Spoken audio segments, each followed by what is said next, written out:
There's a YouTube show full of fun facts you need to know. Carl rings the bell and the members show to the GMP morning show.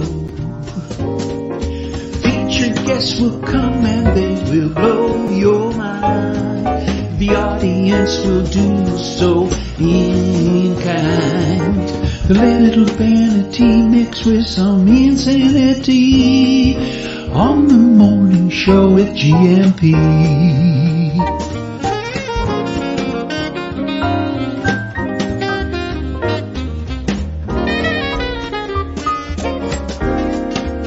Hey, GuMPers. Hola, bon dia, alegria, Munson here with the Good Morning Portugal show. How are you today? How was your weekend? Wow, ours was a busy one. Nice to be back in this seat for a 90-minute rest. Funny kind of way. Hope you're well. Oh, I did take some pictures for you while I was out this morning, and I haven't put them in the picture deck yet, but you have been busy this morning and over the weekend sending me wonderful pictures, videos, and messages on 913-590-303. Let me make sure I've got my sunrise picture for you. I'll do that actually while Deagle shares his sunrise with us from this morning. This is fantastic, Deagle. Welcome to the country, my friend. You came in on EasyJet. Look at that, lovely. That's a sight for sore eyes, isn't it? And coming from a damp Belfast, there you are. Picture out of the window, seeing the Portuguese seaside as you land there at Faro Airport. I'm pretty certain to say. And look at this coming in. Oh, that was sorry, I've got this in the wrong order. That was actually at Belfast International, not at Faro.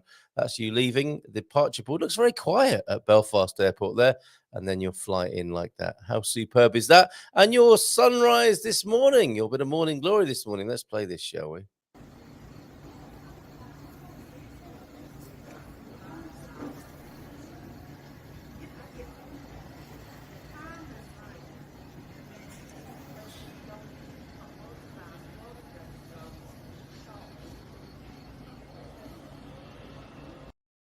Beautiful, looking lovely there, Deagle. How many lengths of that pool do you have to do to reach your normal standard of Olympic swimming that you do after work? When you do 200 miles every morning after work, you're going to be thrashing up and down that pool there, I think. Welcome, my friend. It's been a long time coming, isn't it? So welcome back to Portugal. How's it going? Have you been practicing your Portuguese? Have you been flashing those Portuguese phrases at local hostelries? I certainly hope so. And maybe you could talk to us in Portuguese this morning. Let me share with you my sunrise pickies then, if I may. And yeah, so much has come in via the picture deck this morning. Oh no, I've got missing a section out here. I have to click and download. And what I'm also going to do, I'm going to do the weather and make sure I do that before we go too far this morning and then forget about it. I've got a beautiful bloom to show you. Who doesn't like a full bloom first thing in the morning? And sunrise over the pampas grass this morning as well. Captured those for you while I was out walking Jimmy Choo. Great people over this weekend. What a lovely weekend it's been. It's been a busy one, but it's been a fantastic one. Washing machine broke down last Friday. It was a hell of a scene in our garden.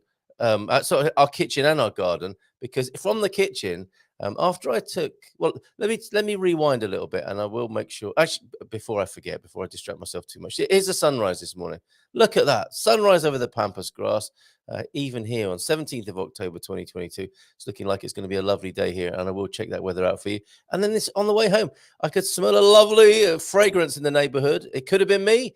It could have been this beautiful bloom here with its raindrops still on the petals there. Oh yeah, don't forget to join us tonight, of course, for the gardening Q&A. Rowan joining us, a lovely picture of Rowan in the garden. Our gardening Q&A this evening at 6:15, where the head gardener Lee McGrady will answer all your questions about gardening. But that's my neighbour's garden, not mine this morning. Isn't that lovely?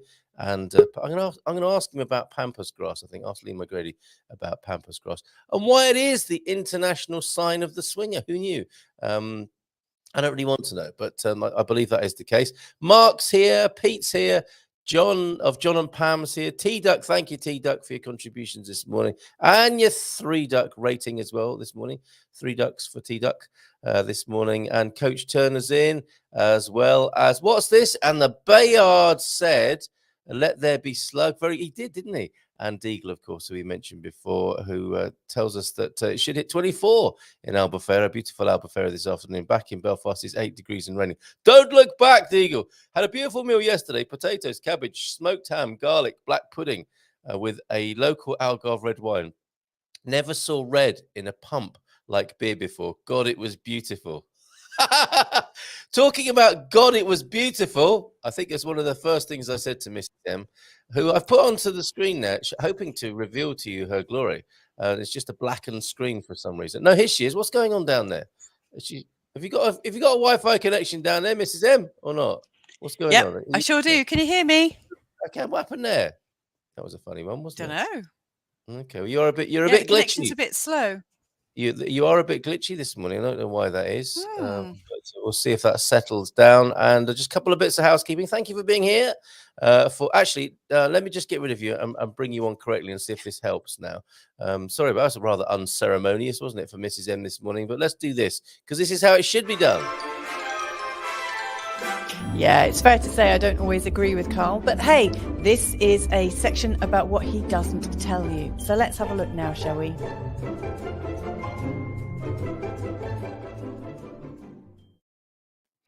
Well, she actually sat. Oh, she's gone now. Bringing her back onto the screen. Well, she sat in a shopping trolley.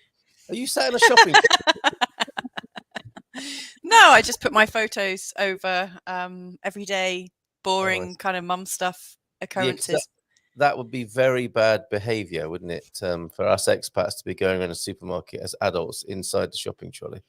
I haven't done that since my teens. Good, glad to hear it. So, any questions from Mrs. M? What he doesn't tell you? Let's say hello to a few people this morning, and with all the lovely contributions we have, the community contributed show, community curated, community created show.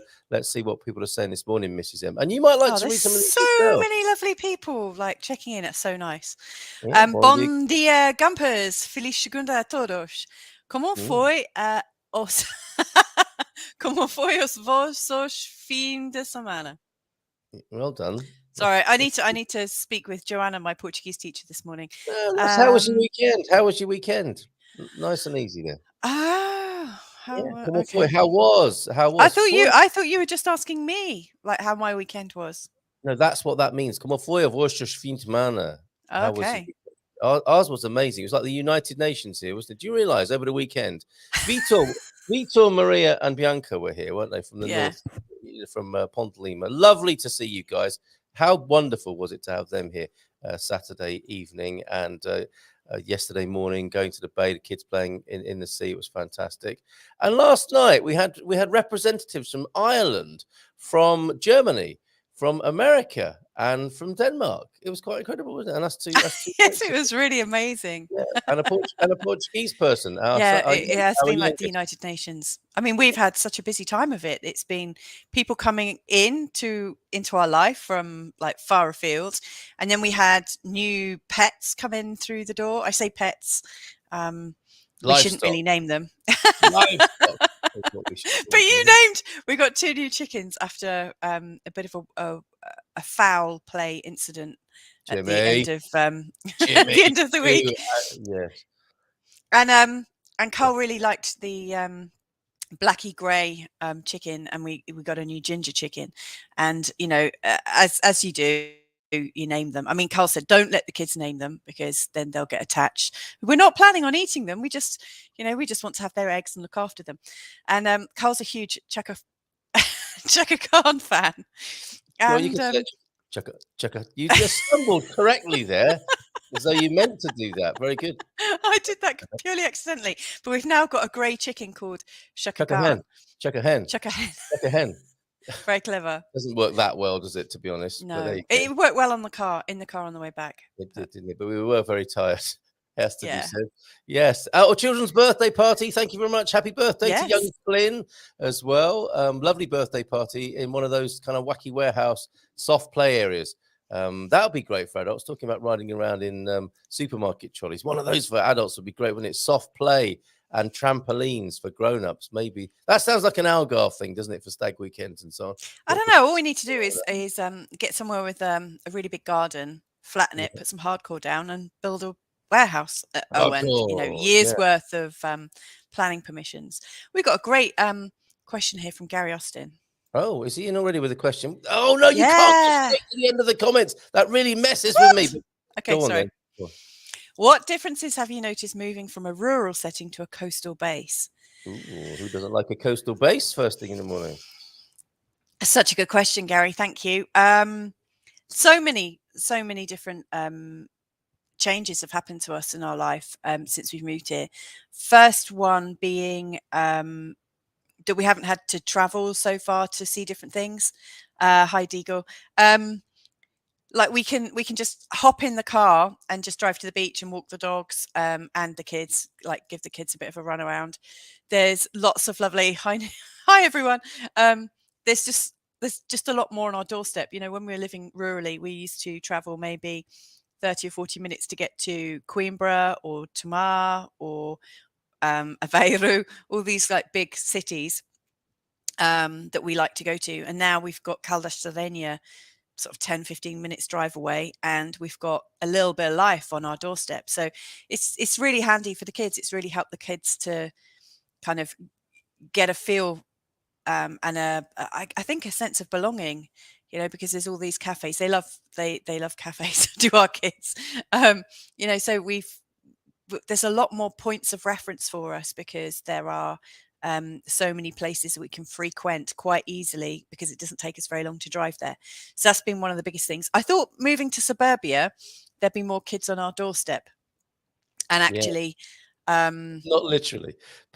yeah, no, not like knocking on our door, but you know, that Yes. kind of experience you had when you're growing up as kids, you know, where people would knock on your door and say, "Is Louisa coming out to play today?" And Well, I there's say none that. of that. I was kind of hoping for some of that. You know, when Jump we've us been the moving goalpost. around and looking Yeah. around at different things, you know, we've wanted a garden so we can grow things and have chickens, but we want to be fairly central to a lively place, and we've not really managed to find a place that allows us to have a garden and also a community on our doorstep.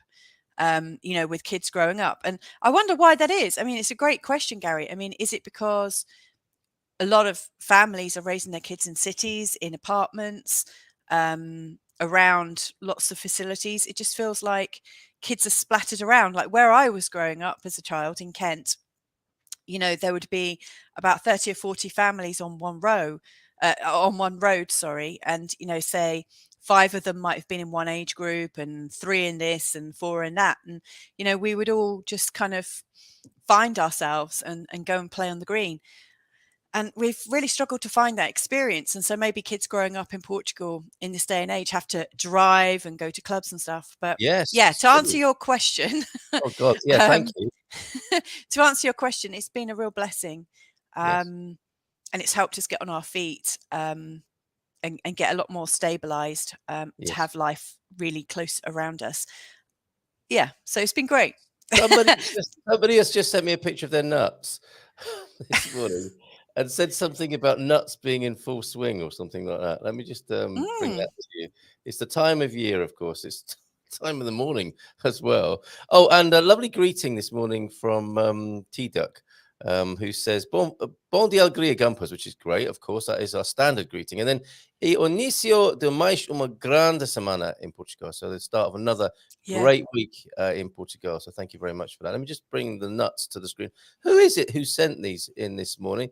Oh, Mrs. M, comments coming in about the pampas grass at the end of our street as well. Did your mum and dad, you know, this close you were talking about where there were 40 or 50 kids, was there pampas grass there as well? I No, think there no, was. that was the road before the one that you know my Oh, parents really? living But on. there was Yeah, there yeah. was one. There We was had red hot pokers in our garden. In of fact, the course. street was full of red hot pokers, as I Yes. recall, All which right. were the favourite sort of garden treat back in the 80s. Oh, they were a bit special, weren't they? Yeah, bottle of nuts. You probably have a bird of paradise now with global warming and everything these days. Moving on Yeah. from the red hot poker to the See, bird of paradise. I really like this picture because Yes, it's, when we were living at Donna Grass's house, which was I know who in it is. Anadia Yeah. in central Portugal, she had 3 or I think it was 3 or 4, wasn't it? Walnut trees right at the bottom of her garden. And, she went picking them, came back, and there were sheets spread out all over the front drive full of these walnuts just drying. And during the summer, we had 3 different swings hanging from the trees, and so we had so much fun, like hanging out with the kids down there. It was lovely. Walnuts are great. Yeah. And there's that lovely walnut tree in Penella as well, isn't there? Yes, indeed. These are from Marcus, by the way, who says, let's find out.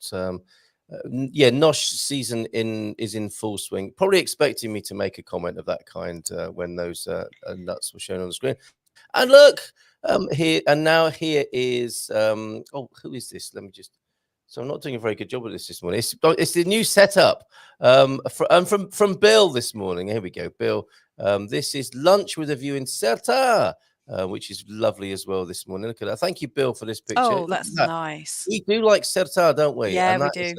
We've been to that restaurant and looked at that bridge from there. Certa is a lovely place to go for lunch and a wonderful part of Portugal. And there was a bit of land for sale there, wasn't there, that we were working on a little while ago, not far from here. You can find that a listing, a place in the sun, planning permission for. Is that where there was a well-being festival? There was a yoga festival there, wasn't there? And it had a beer yoga session that we observed. It was a beer festival with a yoga bit added to it. Sorry, I got that the wrong way around. It was so funny watching people do yoga holding like beer.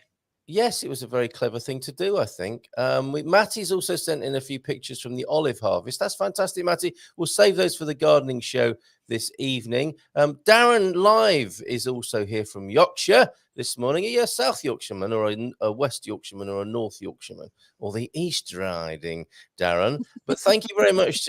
We can see on the screen to you for becoming a GuMPer supporter. That should be hyphenated. That is one of our levels of membership. And we dearly love people who want to help out and support the show. We love you all. But it really helps when you support the show, as Darren did on Friday. So thank you very much, Darren. And you'll be joining us at the after show party next Friday. It was a lot of fun, the after show party last Friday. So that seems to work, and we'll keep doing that. Oh, and a newsletter as well. So we were up late last night, weren't we, Mrs. M? Not for the reasons you think, you smutty-minded individuals, but we were because of a bowl of nuts. Not for nothing nuts to do swinging with nuts, around. nothing to do with swinging nuts or anything like that. Working hard at getting the newsletter out, the Portugal Postcard newsletter, which is our weekly newsletter, which goes out on a Sunday evening. And the first one went out last night. Sign up for that on the homepage, please do. More greetings coming in. Did you have particular content this morning, Mrs. M? We got James coming up at 9 with his mindful migration slot. But we could go through this, couldn't we? Because we bought this for our guests. This is a lovely product. I'll come back to this, but this is the ginger, boxed ginger. And with a couple of cups in there as well to drink the said ginger liquid that's inside. But this is their special edition mesa in Portugal with loads of Portuguese dishes on. And if you get ready, everybody, you can write these down and tell us which of these you've tried since you've been here. But photo of anonymous nuts. Yes, I know. we did get to the bottom of that, as it were, as well this morning. But let me just go back and make sure we've included everybody this morning, because I don't like it when people's comments come in. People have carefully crafted comments and greetings, and we don't want to miss them.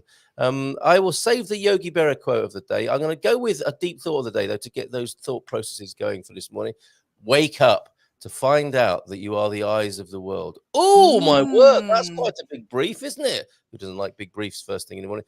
Robert Hunter, who was the American lyricist, singer-songwriter, translator, and poet, best known for his work with the Grateful Dead. And I think T-Duck's a bit of a Grateful Dead fan there. And a Portuguese saying of the day. Would you like to, given your excellent handling of the earlier Portuguese phrase, would you like to try this one as well? No, I think my mother-in-law should read that. Can we call her up? A vassoura nova vara sempre bem. A new broom always sweeps well. Why should your mother-in-law read that out? She's a test pilot in a broom factory. It's her time of year now, isn't it? My mother-in-law or your mother-in-law? Who's going to get into trouble for this one? You're going to call my mother a test pilot in a broom factory? You've been doing it to my mum for 10 years. That is interesting, actually, because when a man makes a mother-in-law joke, it's kind of become acceptable, isn't it? No, I'm not mummy's boy. Oh, yes, that is what I got. Cuddle. Do you hear that, everybody? There's quite not even an undertone of bitterness, quite an all-out aggressive edge to all of that interaction you just Oh, had. it's okay. I'll come and massage your temples a bit later. I see. I'm not sure. You're playing with my emotions here. You're I pleasuring am, me on yeah. the one hand, so to speak, and then criticizing my mother on the other. This is awkward, everybody. We need an awkward jingle here, don't we? I don't know what this one does. Do-do-do. We need Oh, to, yeah, that's a good one.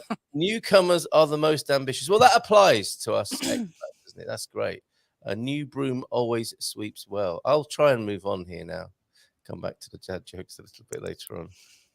Bon dia, Carl and GuMPers from a rainy, wet, bit damp for John this morning, wet and windy, and the weather's not too good either, eh, John?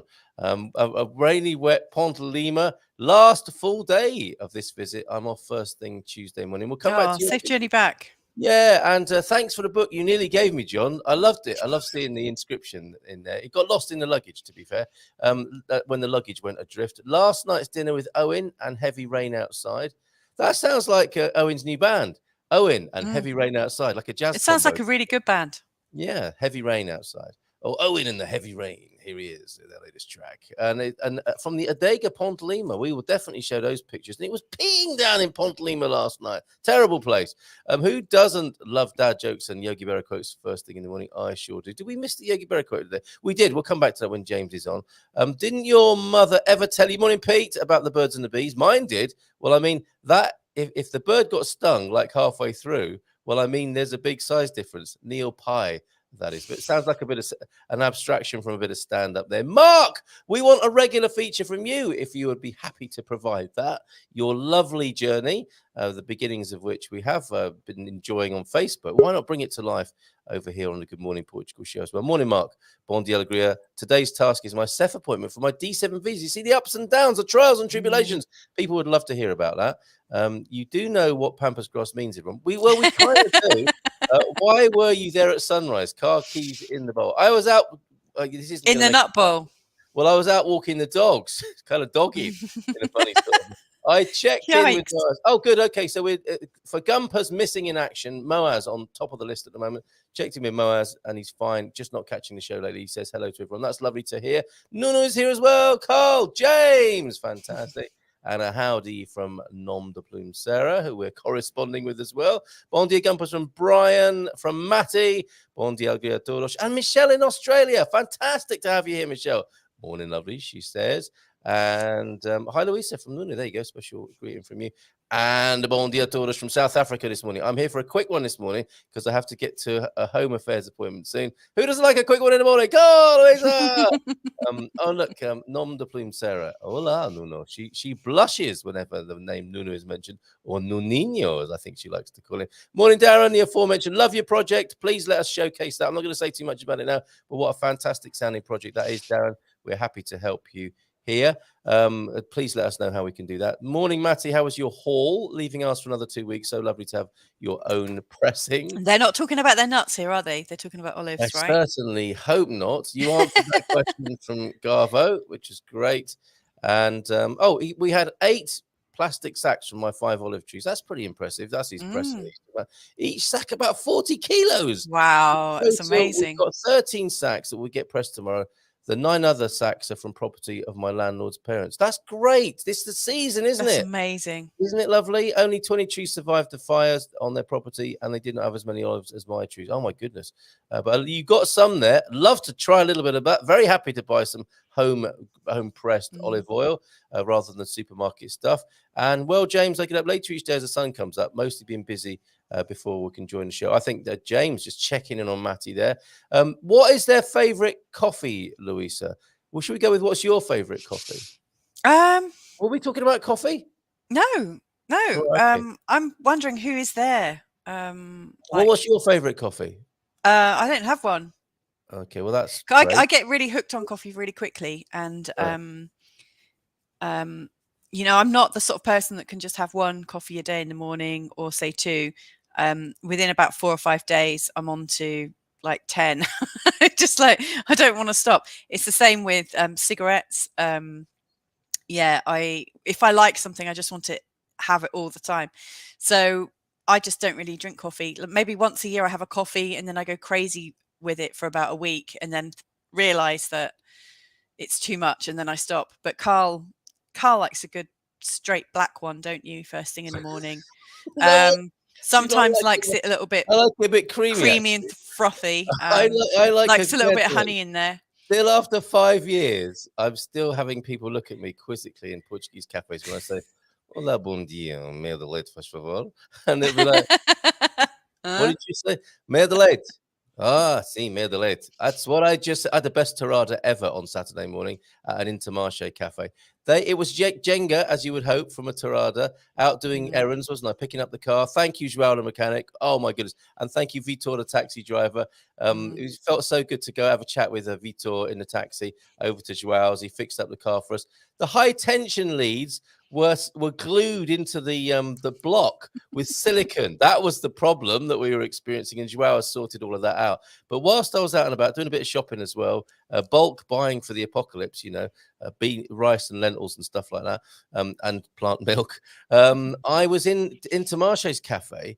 And I had a torrada, rather grumpy young lady. She didn't like the cut of my jib, it would appear, but she made me the most. She didn't let that affect her service or the provision of the most brilliant torrada. Absolutely. Is it really buttery? It was peak butter. You couldn't have put more butter into it if you'd injected it industrially. It was incredible. My beard smelled of butter for probably the whole weekend, and you're very kind not to say anything about that, love. So thank you very much. Favorite coffee, Mare de Lait, then, Michelle. What's your favorite coffee? And I've just had a review in. I am like the Alain Partridge of YouTube and Facebook, and he says that's Portuguese for Alan. So Alain Partridge. Yeah. I used to be a massive Alan Partridge fan, like before he went to BBC. Before you realised it was a great podcast. It was great. Before you realised it was a spoof. No. I always knew it was a spoof. Okay. I had his series. It was amazing. Expats, immigrants, Garvo seem to be fixated. This is really good. Around their homes, when it's quite common for Portuguese to have gardens and land in a separate area. Yes. Yeah, I totally get that. And Carl says to me, like while we're living in suburbia, we should just buy a plot of land or rent a plot of land up the road. Yeah. So we can do that. My comments to that is it's great when your kids are much older, but mine are at ours are at a stage where, they don't want to be outdoors with us. We need to, it's really helpful for us to be able to just leave the back door open and go out while they're doing their little bits and pieces. I think as they get more independent, we may well do that. If we don't manage to find a place that kind of gives us everything that we're looking for. Who knows? I mean, we did look around quite a bit in Devon, when we were living there, to try and find that sort of perfect blend of what we're hoping for. And Ashburton was really great. Loved living in Ashburton. 4 million British pounds was a bit out of our budget. Yes, but we rented a place. Funnily enough, 10 years ago, and the rent we were paying 10 years ago in Ashburton, Devon, is actually more than we're paying for this really new and very highly functional house by the sea. We were paying the same 10 years ago in Devon in England. So it's crazy. Yeah, it is. Look. Bon dia, a miracle I found you both. That's a great review, isn't it?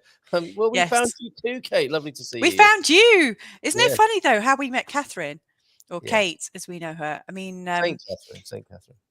We met Kate just over a year ago. I hope you don't mind me sharing this, Kate, but one of my American clients, who was at that time living in New Zealand, said, I've got a friend that lives in Portugal, and she kind of hooked us up. So, we didn't hook up as expats. We hooked up because of one of my clients. It's one of the best blessings I've had from my work. It's great. We love you, Kate. Great to see you here, Kate. Owen's here as well. Morning, everyone. No juice of the day this week. Why not? Was it because of those comments on Friday, Peter Bleach, saying it looked like something that came out of your pond that you might feed to the turkeys? Was it a nice green? Was it a nice green? It was beautiful. Green juice. It was great. Yeah, Chef Owen made an amazing grilled pork chops seasoned with salt, pepper, and rosemary, complete with applesauce. Oh, stop it, John. Be still, my beating stomach. Mushroom gravy, buttery mash, potatoes and that does sound nice. Oh, my word. Yeah, maybe he's tired after cooking all of that, and that's why there's no this morning. But we look forward to that. Bon dia from Stephen. It's 9 o'clock. We're going to bring James. Are you going to stick around a little while we have a chat with James this morning? I'll stick around to say good morning. Yeah, that's all you're getting, James. I'm afraid, by the sound of it. Okay. Well, seeing as Owen's not doing the juice thing, Yes. let me just say I've got now this is, you know, like when people move, they emigrate to a country, Yes. you know, Like and the most of the first people here.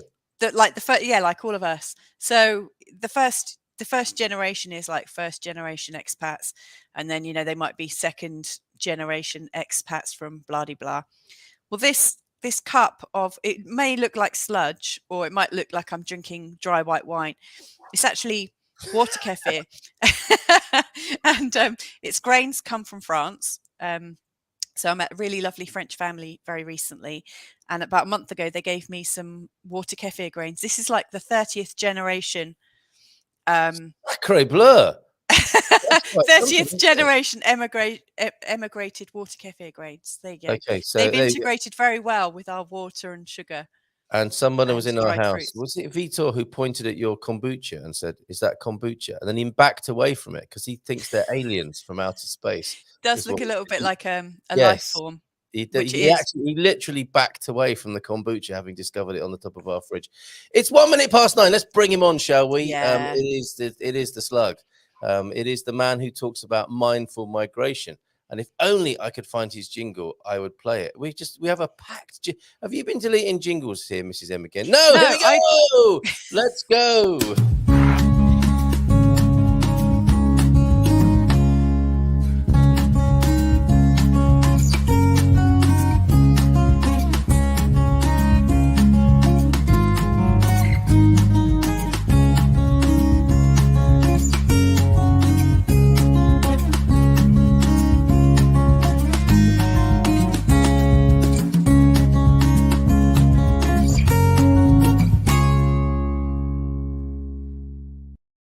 Swing. Who doesn't like a swing first thing? Bom dia, Luisa. Hi, James. How are Yeah. you? You looking well? Fantástico. Obrigado. It's beaming from ear to ear. It's a great yeah. start. This is Happy Monday, Portugal. This is how we roll here. Very cheerful on a Monday morning. And this is how we like to roll every single Monday morning. And who better to do that with in the company of Slug's friend James this morning with Yogi Berra quotes and insights, thoughts from the Redwoods, we used to call this. He's newly, for people who don't know you, James, you're a year, just over a year into your life in Portugal, right?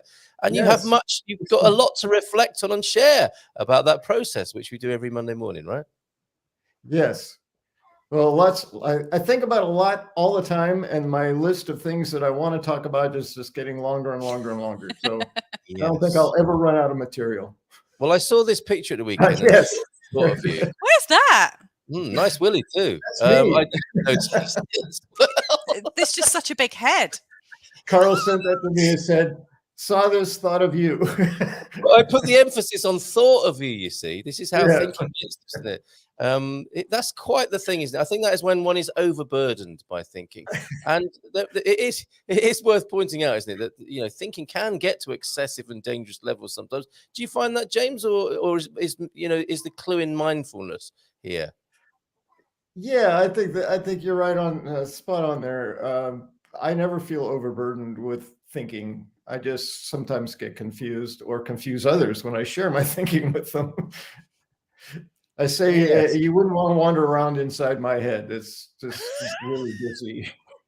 Look at this, and you're being referred to as Slug Bayard, which does make you sound like an international man of mystery who wears a cravat and maybe smokes a pipe. I am Slug Bayard. I'm so delighted to meet you. I need a pipe. Yeah. I think so. Can't wait to meet one day soon. So we'll have to get you back to the meetup, James, and we'll come and see you down there. What's been on your mind today? Not just today. What's been on your mind for today? What have you been thinking out over the last week? Well, having Louisa here on a more regular basis, which has been delightful, by the way. So I really appreciate that. I got to thinking, this is kind of the imp in me and kind of the therapist in me. I think it would be fun to have you guys switch roles once in a while so that Carl could be the one telling you the things he doesn't say, and Louisa could be beaming about all the things she loves in Portugal. I think that would be an interesting switch up every once in a while. You're right. No, we do plan to do that. I think we have done that once before, haven't we? And you'll be in this nice. seat from time to time, won't you? I'll be in Studio B occasionally, and you're going to be up here doing this. So I think, yeah, absolutely great idea, Jen. I quite like the thought of doing that because I'm actually way naughtier than Carl is. Hasn't gone unnoticed. Way smuttier than him, and I would really that? like to go to town. I mean, I set a pretty low bar, let's face it. But this is good. There's something to look forward to. But when I took over a show one day on the day, it was about when was it? September last year. It just went on and on and on. Carl manages his show quite well in a way that I was just so rabbit in the headlights. Loved every minute of it. Come on, he's a master at it. Yeah. It was great fun. Well, we look forward to that. It was the kids. Michelle was asking, what is the favorite coffee of the kids? I do see Portuguese young people drinking coffee. I went to a school. I did a little bit of teaching in a school, and it was a cafe, a proper full-on cafe inside the school where the kids were having an espresso between lessons. It was really good. It was like being, on any Portuguese street with all the cakes and the coffees and everything in there. They served me British tea, by the way. It was really lovely of them to do that, but I'd have been very happy with the coffee. Our kids don't drink coffee yet. We've got that to look forward to. But although one has tried, like Digby, the eldest, has tried, isn't he? A milky coffee, and he's a little bit, yeah. And he's playing around with tea. I can't even imagine a school with children with caffeinated coffee in the morning. As if they need it. I think in America they probably search you, don't they? If you've got any coffee on you, you can't bring that in here. You maybe need to put some context around Physical education. Go outside and play. Yes, right. Carl should probably put a little bit of context around it. Like when he said he went into a school, they were mainly college age, weren't they? They weren't like it wasn't like primary school with like 7-year-olds or 4-year-olds. Children. The kindergarten cafe. Come and get your espressos, kid. A 25-year global study recently found that regular coffee drinkers, thanks Pete for this, that is regular, isn't it? 5 cups a day, live longer, were less likely to have heart attacks and strokes. Always preferred it to tea, the coffee there. Thank you for that, Pete. We always find the statistics we need to justify our lifestyle habits. Yeah, and I always caution people. I caution people around cause and effect because that's very difficult to prove. Relationships, co-relationships, yes. So, is this healthy people drink a lot of coffee, or people drink a lot of coffee are healthy? We don't know. No, we don't, do we? They're just too busy to have a heart attack. They're too busy to have a heart attack after 5 cups of coffee. That's one of the things that, like, when I do go on a coffee binge, as you know, Carl, I get really irritable. I get so sort of like jittery in between. Edgy. Yeah. And it totally changes my flow. Yes. So okay. She's true. It's true. So it's good that you stay on the water cafe. I got a fly on my capacious forehead. Look at that. Shall I smack it? I'll give it a slap. I'll come up with the go ahead. electric. Did you get it? No, it's on the microphone now. Oh, it flew away. It's taunting me. I slap my own forehead and then the fly lands on the microphone to laugh at me. Bon dia, Agria, hoping for a breakthrough day today in our journey to becoming homeowners. Oh, fingers crossed, everybody. Oh, yeah. We cross everything, everybody, for Baddy. Good luck with that today, Baddy. My goodness, you have worked hard for this, and I hope that all comes your way. Today, I just realised I have sat at the table behind Louisa when I was at your place. Yes, you have. Well, actually, it might not be the exact table. The tabletop has changed. I'm waiting for Carl to find. Where else can you look at a live stream and say I've sat at that table? That's pretty unusual, isn't it? Yeah, sorry, love you. I interrupted. I think it was a rectangular one, but it was in that location for sure. Yes. But we're waiting for either for Carl to go and get some big old timber to make a really big circular top, or that we magically find one by a bin someday. Which is how that table began. That table's legs are of a Rococo Baroque design that were found by Lena Dunster. This flipping fly. Okay. Yes. That's but yes, you have sat in this room. So have you, James, haven't you? So Absolutely. So many of our friends have. I think as well, Matty criticised my dog handling capabilities from that table, which Vitor is a dog whisperer, and he trained me. I mean, he didn't train the dogs; he trained me to take Jimmy and Peggy out over the weekend. It was fantastic, and the results were still there to see this morning. So thank you, Vitor, for that. Matty, you would be proud of me. It's a real change with that old dog of ours. Well, both of them, in fact. Solar like Pete is talking to Sarah, a healthy lifestyle that is so easy to maintain in Portugal. I missed the first part of that. Oh, the good news is that I drink 2.5 mugs of coffee a day and love it. Yeah. After my 5th coffee talk this morning. Okay, only 3. I've got to go. Have a wonderful day. He's had 3 already. Smash that like button. He's an hour ahead of us, but that's some pretty good consumption there. Thank you, Gary. Yes, remember, everyone, this program is now independently funded. So if you want to keep it, put some coins in the coffee pot. Thank you, everyone. Cheers, GuMPer. Yeah, and thank you, including you, James, to everybody who supports us. Oh, well, I need to change that ticker at the bottom there because Darren's been thanked for about 20 minutes now. Nothing wrong with that. But he's been thanked good and hard, and that's how we like it here. Where is our Monday morning ticker tape? There it is. Lee McGrady, not coffee, I don't suppose, beer this morning. Fact, wine will make you die happier. I'm more with Gary on that one. Yes, so, yeah. I see. All the best, baddie, then from Suze. I don't think, what's this? I don't think you can think too much. Yes, indeed. And good morning, Slug Bayard. There we go. Yeah, we've had that one, haven't we? Because that's your new name. And smash that like button. Let's come back to you, James, with what you've been thinking about mindful migration. And we like this. It's not a twist exactly, it's a positioning context of the mindful migration, doing it in a certain way, that minimizes stress and has you have a happy and long and successful life here in Portugal. Is that the idea of mindful migration? Actually, can I just say goodbye? Because I've got lessons and all sorts to be dealing with at the moment. We'll do this. My Portuguese lesson. We'll do this another time. You deserve one of these. I'm going to give you a nice warm hand. Lots of love to everybody. Have a great week, and I'll see you tomorrow. Anyway. Bye. Right, thanks for having me. Pleasure. Oh, actually, no, she actually needs to have this officially, James, which she spent a lot of time doing. So I've got the sequence wrong, and my mouse has frozen up as well. Now that's not good. Oh, here we go. Let's find the right video. I hope you enjoyed Dishing the Dirt there. Stay tuned for more things he doesn't tell you in my next episode coming up tomorrow. Bye for now.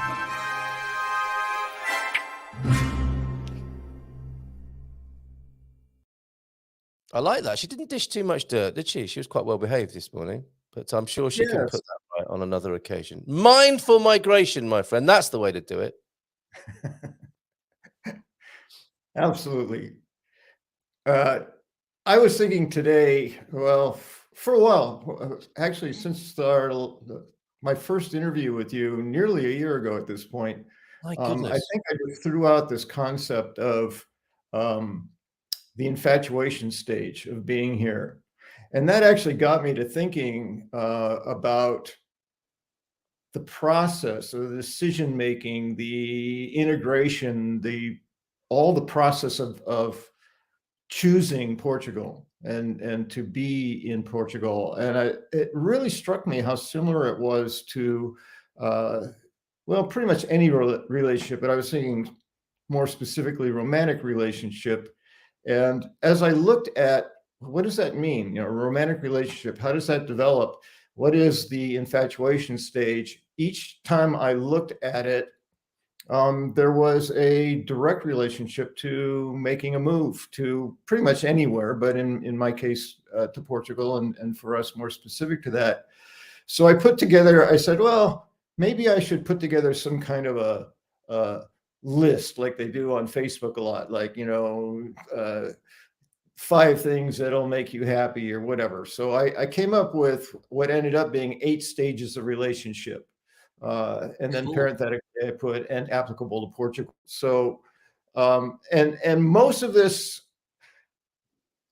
like, I just kind of toyed with the thought, and pretty much last night I said, okay, so what are these things? And I just sort of whipped it together. So I guess I'm introducing it as it's not completely thought out, completely worked out, well developed, but these are the ideas that came to me as I was thinking about it. Well, thank you. And we can return to this, can't we? We can develop it over the weeks ahead. So fantastic. Absolutely. Yeah. I had no idea when I put this together whether this was an 8 weeks workshop or, a 5-minute thing. So we'll see. But I started with the infatuation because that seems to be where most relationships, especially romantic relationships, start. And I define that as a situation where our love, or the focus of our affection, that love over there, can do no wrong. There are no flaws. There's wonder. There's joy. You never want it to change, and that there's a feeling that the feeling will last forever. To me, that sort of encapsulates infatuation. So you transfer that from directed at another human being, and arriving in Portugal, or the decision to be here, and it all seems pretty straight across the board. We love it. There's nothing wrong with it. There's no flaws. There's wonder. There's joy in being here. You never want it to change, and it feels like it's going to last forever. And most of the people I've talked with who have recently arrived feel pretty much that way. I've never met anyone who came to visit who wanted to go home. That's so true. Yeah. Yes. They say, "Oh, I'll come. I'll get boots on the ground." It's like, "Oh, my ticket is for next week. I wish I had my visa now." That kind of thing. So and that's when Hank and Connie came. They came to destruction test their ideas about Portugal, and they couldn't do it, could they? It just kept getting better and better, and their infatuation stage absolutely amplified and enhanced, didn't it, throughout their stay and their tour? Yes, and that's not to say sometimes, I mean, especially when people decide to get married, which is later down the process, it doesn't mean that those feelings aren't genuine and that they won't last. It's just these are the feelings you're going to have when you first fall in love. You become infatuated. So yes, it's difficult to find things that might be problems or challenges, I should say. And you're not really looking either, are you, at this stage? You're looking for the evidence to confirm your choice, aren't you, as well, at this point? Generally, yes. And that's one of the things I like about scientific process. I think it's the only thing that specifically says in scientific methodology, we have a hypothesis we're going to try to disprove. Yeah. And if we can't disprove it, it must be true. Yes. I love that approach. Yes. But that's not how many people approach coming to Portugal, is it? No. I think most people want, we want to fall in love. And so we do look for evidence. And for me, I didn't even have to meet her yet. I just read about her and said, yeah, that's my girl. Yes. I'm packing my bags, getting rid of my stuff, and I'm moving in. So, and you had posters up on the wall and everything, didn't you? That's right. A tattoo. So if that's a phase you're in, it's probably you're fairly new to being here, and chances are you'll feel those feelings throughout the long term if it works for you.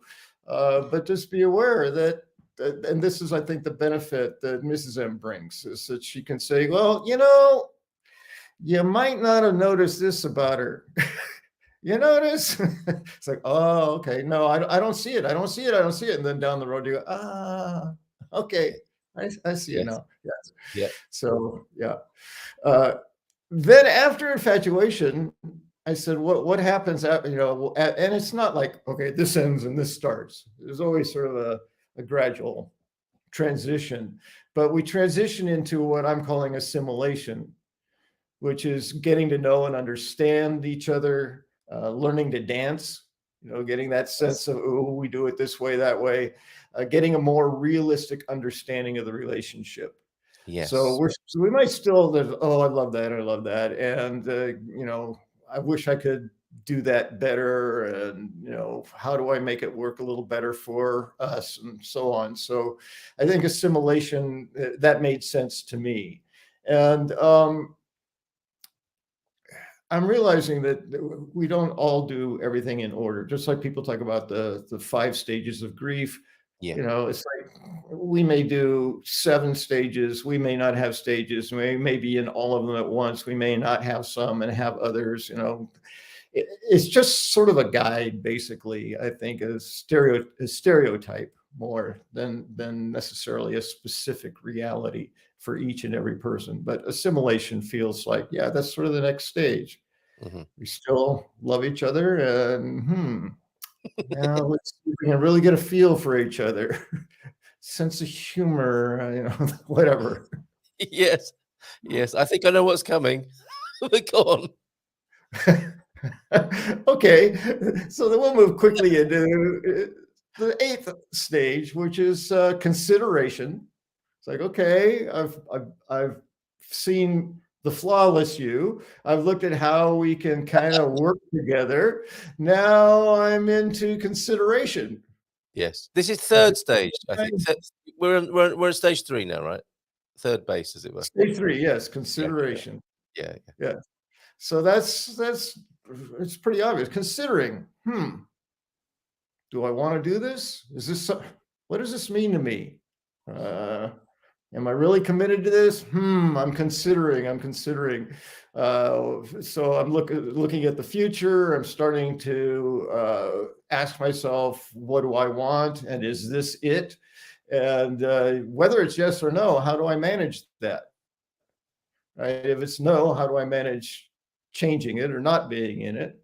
And if it's yes, like, okay, well, how do I manage that? I'm thinking now, I'm moving toward something that may be a little deeper, something that may be a little more permanent. I need to kind of mull it around. Yeah. And there's that growing sense of this is it now, right? You really have. I mean, we're getting some lovely feedback here, which is great. During the infatuation stage, everything, even flaws, seem cute. So you can, even when something goes a bit wrong at that stage, you go, oh, it's just having to wait 6 hours for my NIF number. That's just so sweet. It's just life. It's just life here. It's just gonna go with the flow. And then you saw her on the internet and jumped in. Yes. That's not a bad analogy. Yeah, virtual relationship. Go for it. We'll come back to this one, Darren, because boredom. Yes, I mean, I think that's a bit early in the process at the moment, but it's going to come up, I suspect. And on infatuation, Gary says infatuation is absolutely exciting, but true love is meaningful and grows over time. So it is with Portugal. There will be bumps in the road, but getting past them strengthens the bond. You've jumped ahead a little bit there, Garvo, but I don't think we would disagree with that. Are we into stage 4 now? Yes, we're moving into stage 4. I just wanted to say on Gary's comment that he's really totally in alignment with this notion. You can see how it goes across the board. You can imagine falling in love with another human and then apply that to falling in love with your new location. And it seems to fit really well. At least it did in my mind. So that's what got me thinking about these things. So then in stage 4, I call it modification and negotiation. So now we said, yes, we're going to be here. And yes, we've seen that it's not quite the perfect feeling that it was at the beginning. Yes, we love each other. Yes, we want to be together. We've considered it. We want to move forward. But now there's a little bit of modification and negotiation necessary if we're going to be talking long term.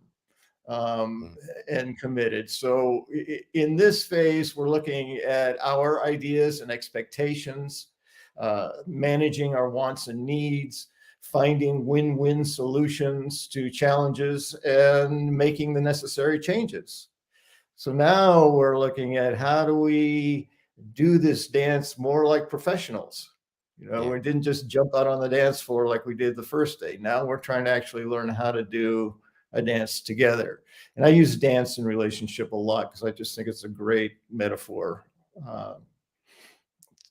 The notion of the music that you like and how you move to the music, and it's nobody's fault if someone's toes get stepped on, because someone has to step on the toes and someone has to have their toes in the place where they get stepped on. So it's just a matter of how do we coordinate without blame and just learn how to do this more gracefully and eloquently. And so dance in relationship, I think, works really well. And in this case, we're actually learning how to dance now. if I'm going to put my foot here, your foot needs to be there in order for us to not trip over each other.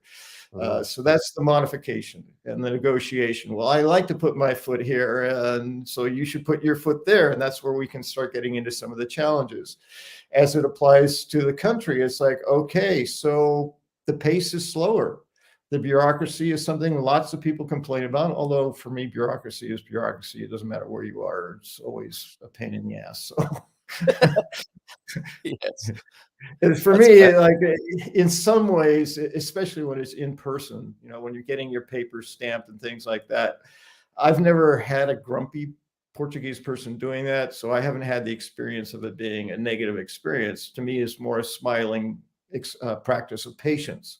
It's like, okay, they're looking at that document, and they're stamping that, putting over here, and then they're having a conversation with a coworker. It's just slower pace, but it's not unpleasant so far in my experience. So, and I have read other people have different experiences. So it still applies though in the modification negotiation. Is that going to work for me? And no, you need to do that different, or I need it this way. How can we make it work?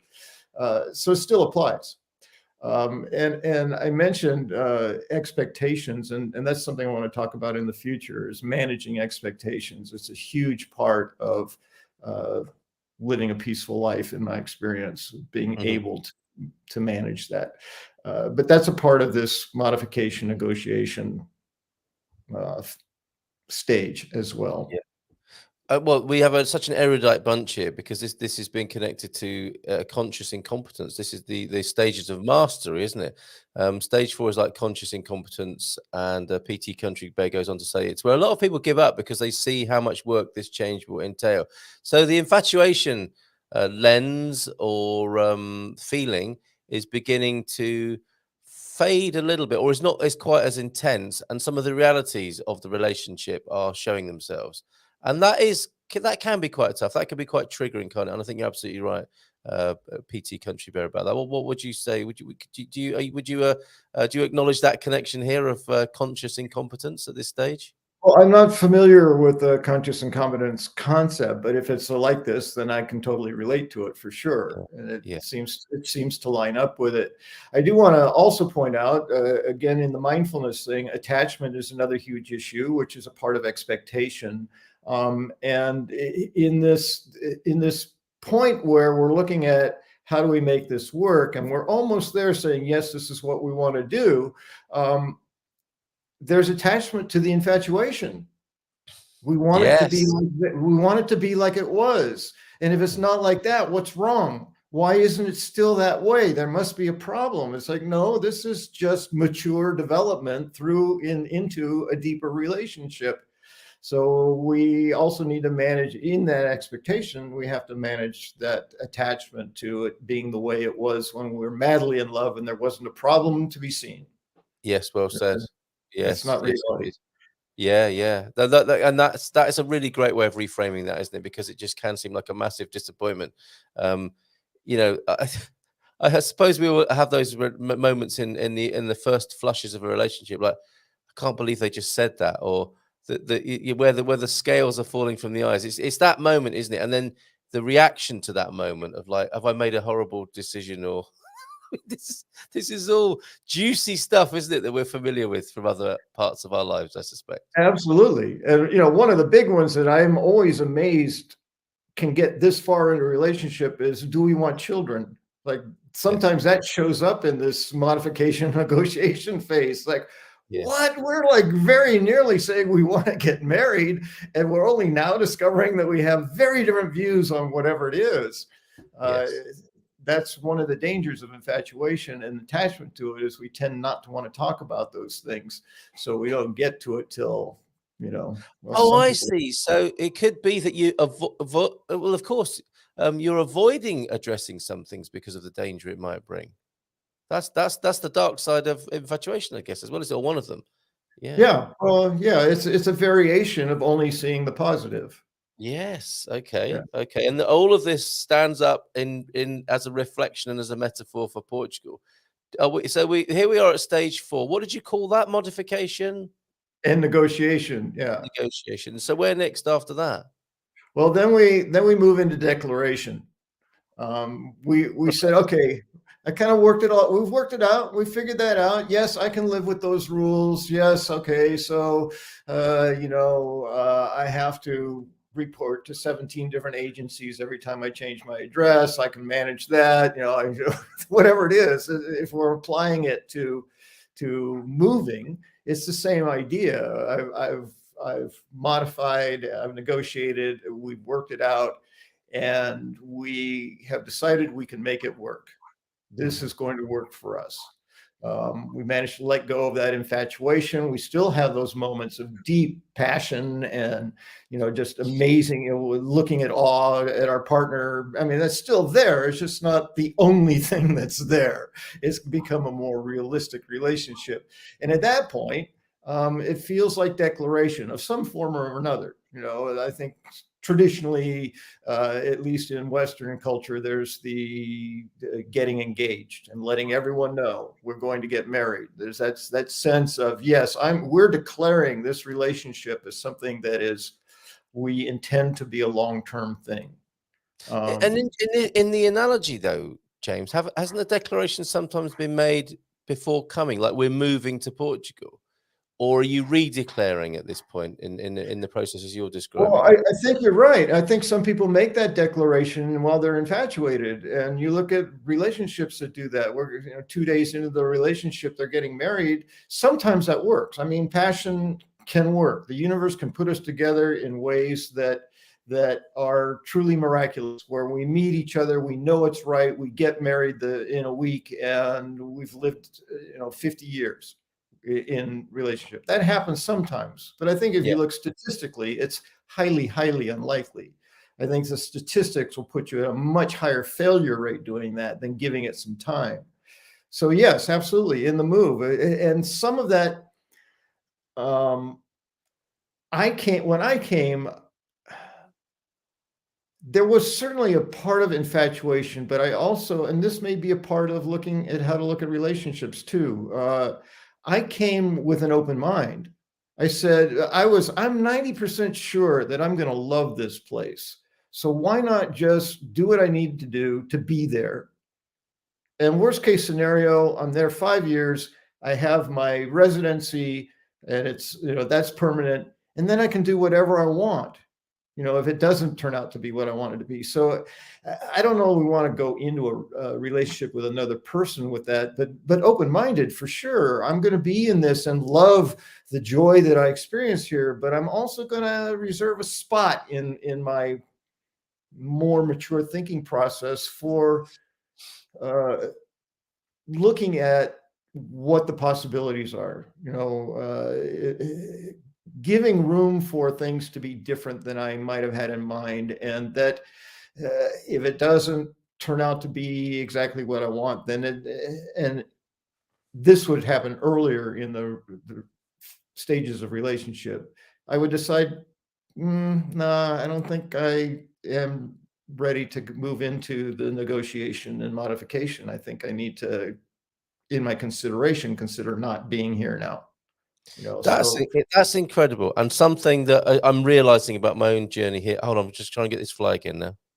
Yep, that was fun. You could do that all show.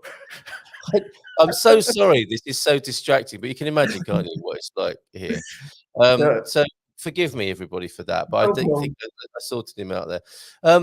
I came with the intention of coming and being here, and I didn't even consider that it was an experiment. And that is setting things up, isn't it? The stakes are higher, and it's much more mature. I think that was the word you used. It is much more mature to have some sort of element of like, this is going to be an experiment. This is what I would like to do, and I'm going to try. Not a sort of shit or bust kind of approach. And I know a lot of people do that, and I know that kind of helps in a way.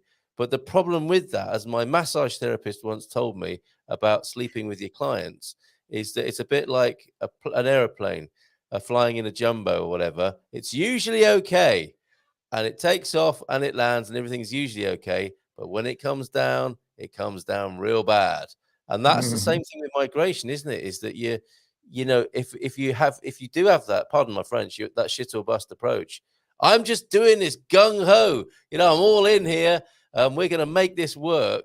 You set yourself up for some possibly awkward and difficult dynamics, don't you? And I know it does work for people. I would say it's worked for us in many ways, but if it does go wrong, you have created another level of stakes or dynamics that can hurt you. Absolutely. And again, I tend to, I have some foundational characteristics of being human. I've talked about ego, I've talked about attachment, and with attachment comes suffering. And what happens with that kind of a jump in and a determinedness, I'm going to make this work without an open mind to what might my options be if it doesn't, what's the possibility that it won't. Then you become really attached to being right. Your ego is like, oh, no, it's right for me. This can't possibly be what's happening. It's like, well, it's happening. Yes, it is. No, it's not. And a refusal to let go and all the suffering that comes from that, as opposed to coming with this idea that this is a relationship I'd like to explore. Sometimes I question, or I think, well, my approach to relationship doesn't feel like that standard romance novel romantic, because really what I'm doing is exploring the possibility of this becoming something really great. But that doesn't go over like a really, to me, it's like, oh, I love you so much right from the start. It's like, well, I want to find out if I do, and I want to explore that possibility. So to me, it's all exploring possibility before jumping in. And then I'm all in and I go through the infatuation, but I approach, I don't want to say with caution, but to me, it just feels a little more like reality. Like this is an adult approach to the potential of a new relationship. Declaration is possibly a more healthy and mature moment to say I'm all in, rather than deciding that the day you see yes, absolutely. The day you saw your first pastel de nata. That's it. Exactly. Yes. Yeah. We're at stage 5 of 8, right? It's not at stage 1. Okay, fair enough. Number 6 then. Okay. So number 6, I refer to as preparation. Okay, so we've made this declaration. Now, what do we need to do to put our house in order, to get this, to create this life that we've declared we're going to share together? And in preparation, and this to me is really kind of the sealing moment, because even at declaration, people change their mind. Even when people get engaged, sometimes they go, that was a mistake. We shouldn't have done that. So there's still that. Back up the truck. That's right. What was I thinking?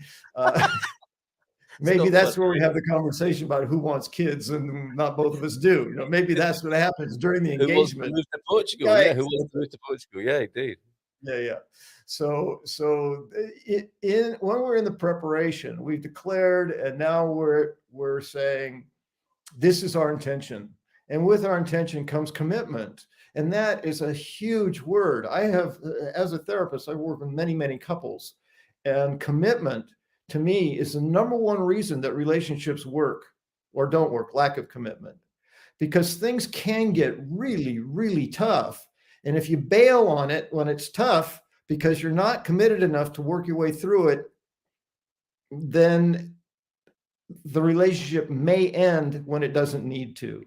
Sometimes it still needs to, right? But in this place, if we're not committed to doing the work and to being here and to getting through the disappointments and to working on our attachments to things needing to be a way that they aren't, this is where things can fail. And I think because this is the 6th stage of 8, we're nearly to the end of the game here.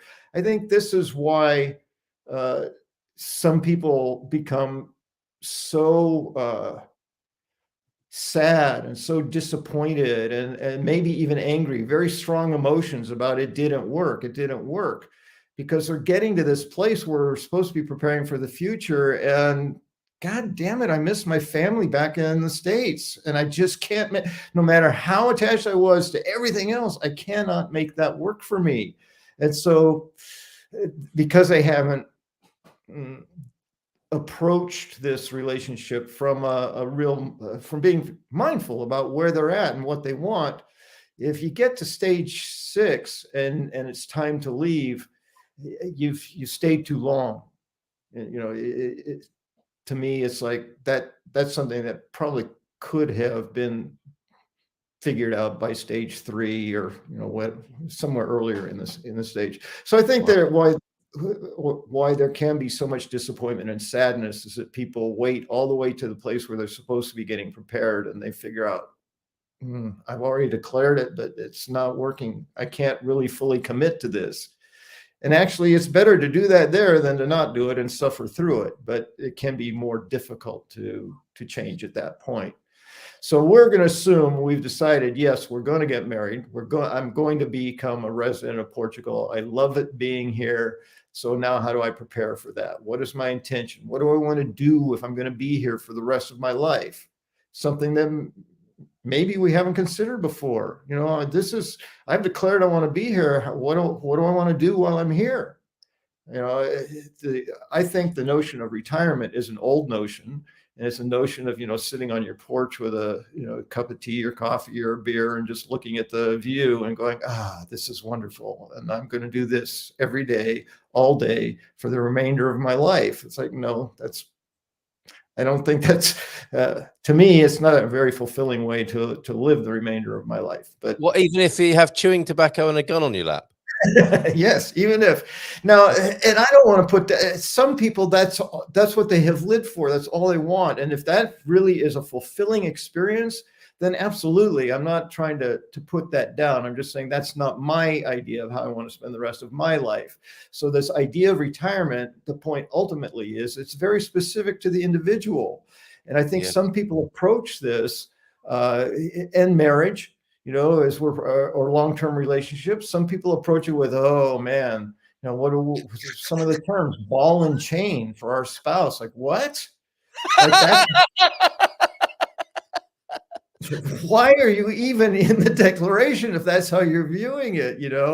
And the idea is, and I know it's in fun, but at the bachelor party, like, oh yeah, your one last fling before you become a slave to your wife kind of attitude is like, no. Young men, listen to James here. It's not going to help. Can I just stop you there for a moment? Because just to be clear on these, stage 6 should be stage 1. I think we've covered this really, haven't we? The declaration should not necessarily be confused with infatuation. I think that's what Paul's saying here, right? Is that how you would read this? Well, and we're in preparation too. And I think in many regards, Paul's right. If we're going to continue using the term mature, and I know that can be a triggering word because it can state, better than or worse than. I'm just saying, whatever we want to call that, a more reasoned approach, perhaps better than mature, would be to consider, what am I going to do for the rest of my life if I go there? But consider that. It's a second level of preparation, then, isn't it? We've established a number of things here, which means there is another level of preparation. It's not the preparation of coming here, is it? It's the preparation of, okay, we are in a deeper level now. We're kind of going full circle in a funny sort of way, aren't we? To a new level of preparation. Sorry, I was getting declaration and preparation mixed up there. But preparation, of course, it's not as if nothing's been prepared before this point, but we're talking about a new angle, a new power of preparation. Well, yeah, and maybe I don't know that we can avoid stage 1, being infatuated. We're going to see things we love and we're going to fall in love with it. But somewhere early in the process would be a good point to say, if this continues down this road and we end up at stage 6, what do I want to do? What am I going to do with my life there? Yes. Right. Yeah. I can be infatuated, okay, and then move on to the next one and move on to the next one. That's okay. I don't have to worry about this. What am I going to do for the rest of my life, except maybe stay infatuated for the rest of my life? Yes. And some people do. But yes. Okay, thank you for that, Paul. That's really helpful. Thank you, Darren, as well. Of course, we can change our minds at any stage. Don't rule it out. We can. And there might be some access to something else, though, in this whole metaphor of migration and what it can bring to us. We might be the sort of person who changes our mind without doing the stage you talked about, James, which is the commitment. So it might be commitment phobes could think, okay, it's not going very well. I'm not going to do this. I'm going to look at Panama instead, or so it's the key here, that I suppose the key word is mindfulness, isn't it? Is like, okay, yes, of course you can change your mind at any time, but why are you really doing that? Is it because you've thoughtfully exhausted every possibility of examining your infatuation and the subsequent stages, or is it like, oh, okay, no, I don't like this, I'm out of here? Could it be that? Which I'm not saying you're doing that, Darren, but that can happen, right? Well, yes, and it depends on what you want. It depends on how you want to live your life. I mean, yeah, all of us can change our minds at any point, and there's nothing wrong with that. You know, I change my mind frequently, but it's usually not about whether I'm getting married or not. You know, so so it kind of depends on the level of commitment that you're willing to make, and it's absolutely appropriate. I would much prefer that we get to stage 6 where we're looking at what's my commitment and go, oh, I can't muster that kind of commitment. No, and change my mind. You know, but for me, to live the most fulfilling life I can, I want to be as mindful as I can about every decision I make, because I realize that that's my life. My life is choices. Yeah. So if I'm making choices that work for me, my life is going to work for me. And that's what I need to look at, rather than, oh, this is kind of tough. I'm uncomfortable because it's challenging. I'm getting out of here. Yeah. That's just an unwillingness to face the challenges. Yes. And I think there's a much deeper level of life to be experienced when we do that, when we do stick with the challenge and say, oh my God, yeah. Yes, that's, and maybe we still don't resolve it, but at least we've discovered something about ourselves in the process of attempting to resolve something that's challenging. Yes, yes, indeed. And we're looking at this changing of minds from both sides, aren't we? What can be gained from examining it more deeply? And of course, yeah, nothing wrong with changing your mind necessarily. Those who cannot change their minds, in fact, cannot change anything, including their underpants. Well done, George Bernard Shaw via T-Duck. I don't know if Darren is showing us a house as a level of commitment. That's true. That wasn't necessarily aimed at you, Darren. That's a church. Is it a church? Possibly there. The marriage. Oh yeah, yes, a little cross on top of it. That's right. So, yeah. I'm not changing my mind every week about who I'm getting married to. Yes. Oh, and yes. John, look at you, John. Can we please have a definition of an analogy and a metaphor and the difference? Please help me. I never know the difference. And a simile. I think simile is where you use like or as. An analogy.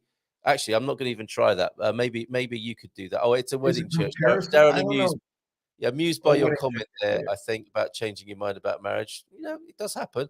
A well-known Paul said on this program, failing to plan is planning to fail. Best words ever. Yeah, that's Paul Correa, isn't it? I think I get the feeling Paul likes this Paul Richards likes a bit of planning and preparation, and was quite keen to hear what you had to say about that.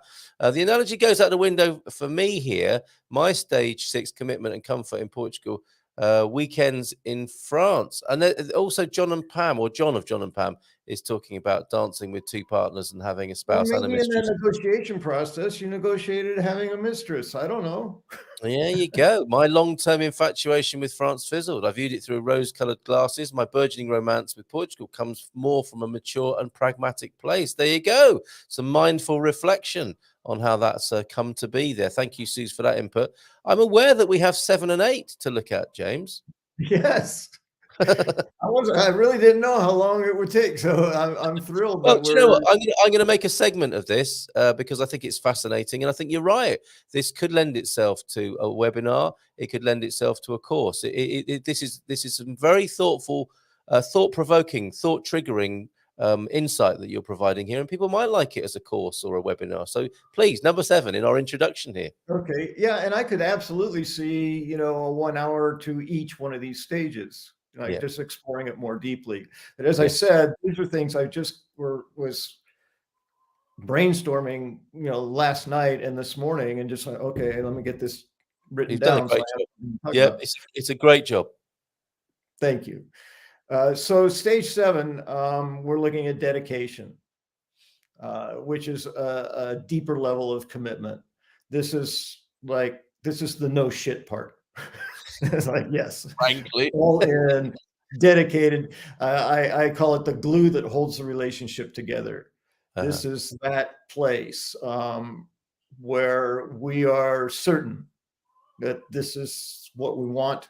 This is where we want to stay. Again, not stay stagnant, just stay together and move on, which actually gets to the final stage. But and I say commitment, and I mentioned this in the previous stage. This is, as I said, this is the no shit stage. This is like, I am committed. Like, I am not going to quit when it gets challenging. Yes. Because I know what's available to me in this relationship. I know it's where I want to be. I've done all this work. I've gotten through this. I've looked at it. So I cannot, well, I can at any point, I can bail, but I'm choosing not to bail on it when things get challenging. And that's where this dedication, commitment part is so important. And then I say, and also continuing to love and to work together for the long term. So it's not like I'll be able to stop working after this. It's just, I'm committed to doing the work when it's necessary. And I'm probably going to be making that choice because I look at this 80-20, 80%, 20% thing a lot in terms of, if I can get 80% the way I want it, then I can live with the other 20%. Or if I've got a list of 10 problems, if I can resolve one that will resolve 80% of the angst I'm experiencing, which one will I choose? That kind of thing. So 80-20. And in this place, if I'm in a place where 80% of the relationship is everything I could possibly imagine that I want, then yeah, I'm committed, like no shit, to deal with the 20% that's sometimes a real pain in the ass. Yeah. Those are times where we storm off to our rooms and say, why did we ever get married? But we're in this dedication. We say, we'll figure it out. We blow it off. We work it off. We come back together and we say, all right, so what do we need to do to resolve this issue so that we can stay in that 80% of being massively happy that we're here?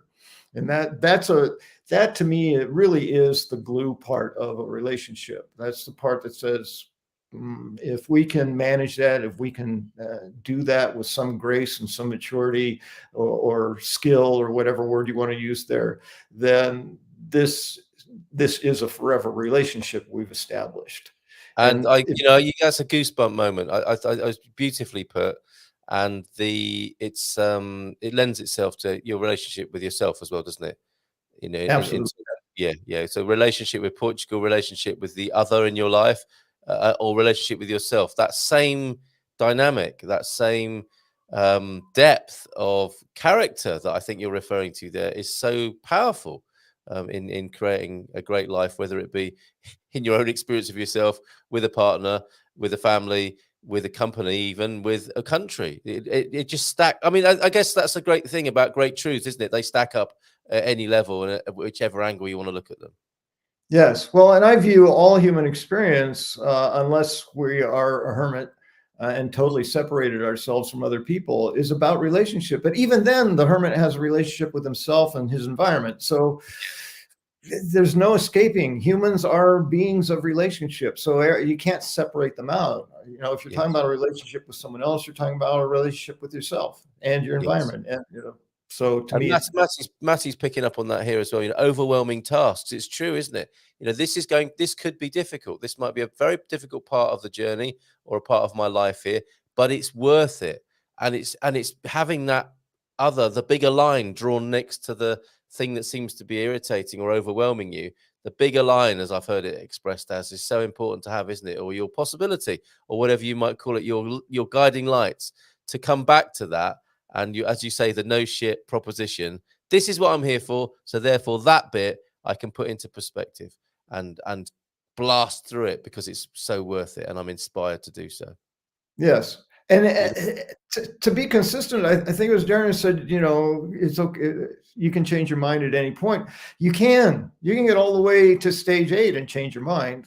It's not like we can't do that. But if I change my mind at the end of this process, then I'll be far more certain that it's the right choice to make, because I've done the work all the way through, and I'm still not getting that 80-20. I'm not even, if I'm at 50-50, it's like, where did I miss? How did that happen?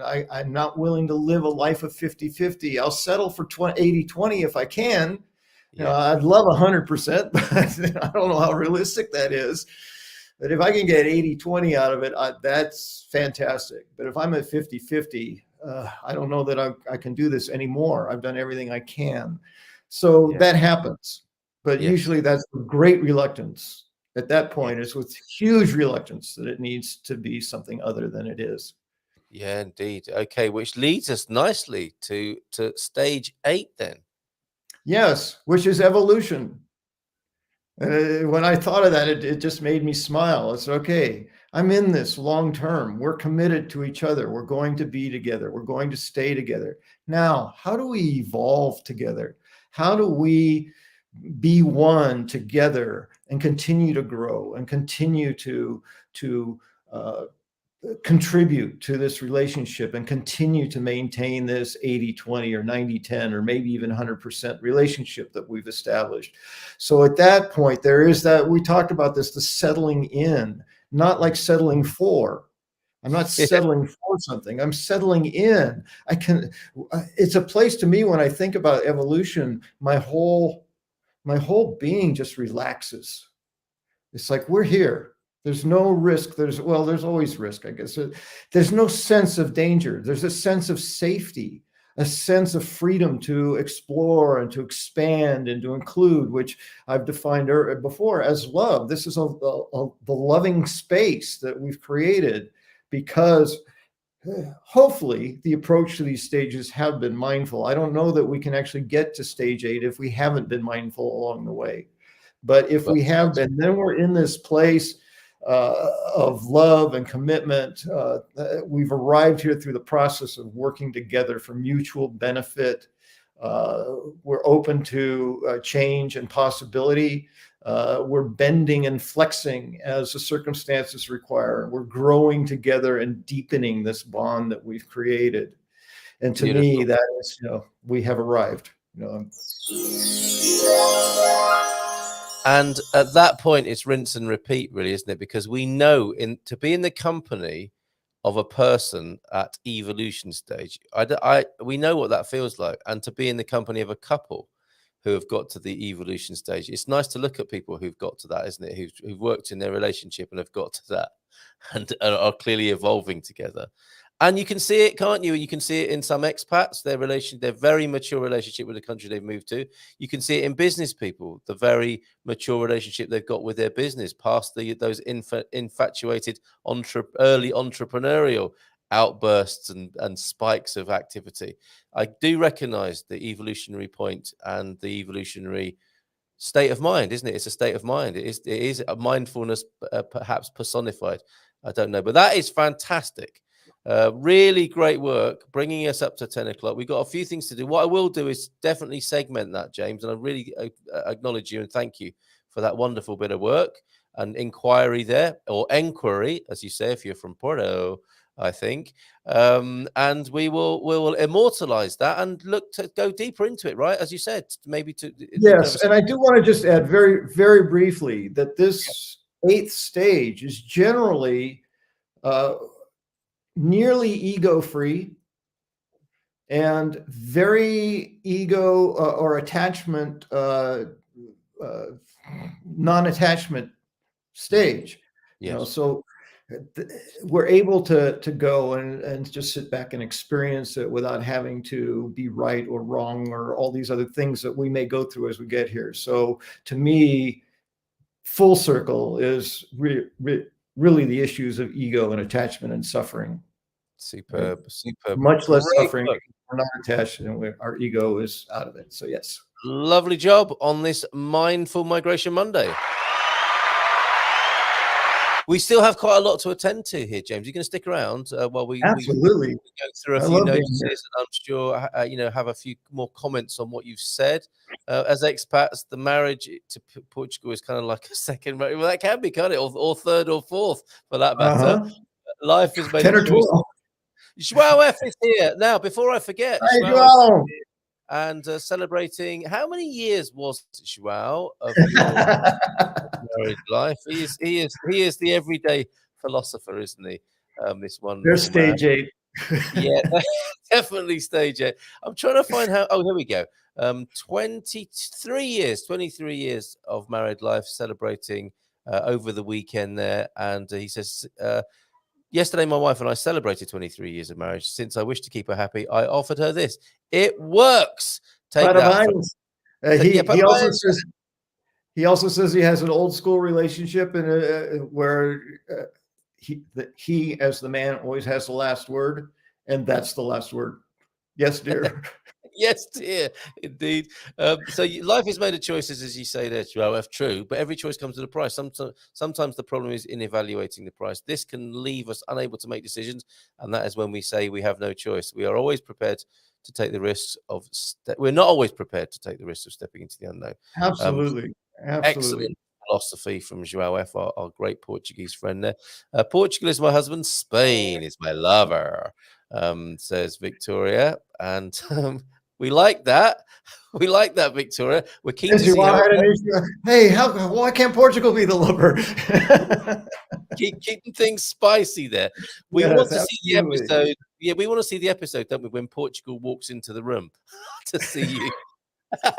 What?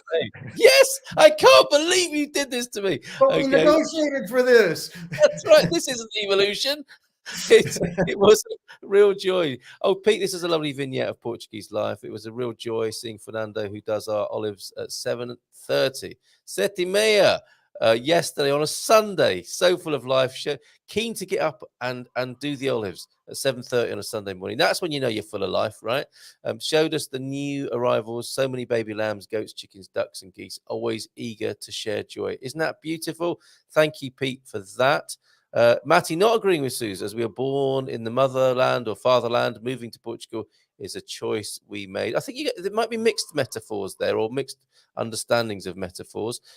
I get you both, even if you don't get each other on that. I already asked you this before. Why is Spain getting the best part? Yes, that's what you said, James, isn't it? Why is Spain the lover and Portugal the husband?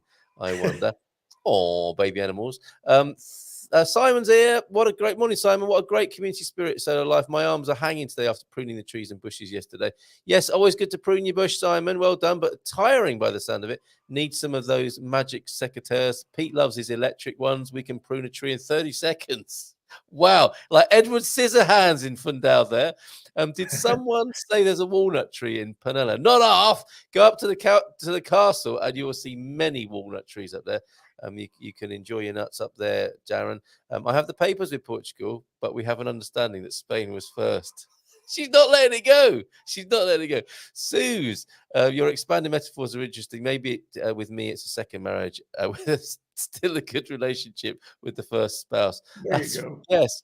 Yeah. That's Sometimes metaphors can be destruction tested. You know, they're only meant as guidance and not necessarily to be taken too literally. I think we had a comment from Darren a little bit earlier on as well, which was great. Thank you, Darren, for being here, for being a fairly recent addition to the community. We'll leave this hanging whilst we deal with a few other things this morning. If you can give one tip to get the most out of Portugal life, what would it be? We'll come back to that because that is fantastic, Darren. Thank you very much. But we've got Yogi Berra quotes. We've got other bits and pieces to attend to this morning that we didn't, and dad jokes to finish with as well. So let's go right back to the beginning of the show. And we also have one of these.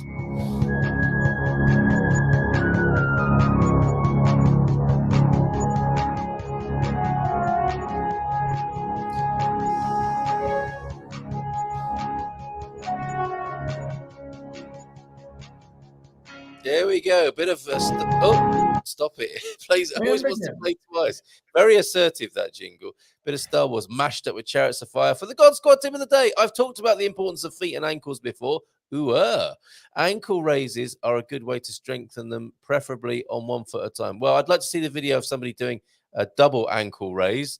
That's biblical, isn't it, when you get to that level of athleticism? Or is that called a jump? I think that's just standing on your toes, though, so that would work. Yeah. Okay. All right. So not floating there or walking on water. Okay. Thank you, Coach. And this was the autumnal scene over there in the UK. There's some nice reds and greens there from Hertfordshire in the UK. Thank you very much. Oh, and while we're in the picture deck, and from last Thursday night, I think it would have been. A dad jokes to come. Don't worry, we've still got those. Look at that. That is, if I can get this banner out of the way, you'll be able to see it. That is the Gulbenkian Symphony Orchestra, I guess. or the Gulbenkian Orchestra or the Lisbon Symphony Orchestra who play at the Gulbenkian Museum and Cultural Centre. Look at that for a backdrop. That's absolutely beautiful. Thanks, T-Duck, for that. Looks like you enjoyed yourselves there. And another view of the room there. Isn't that beautiful to see the trees outside beyond the orchestra? Fabulous. That's really wonderful. Thank you very much.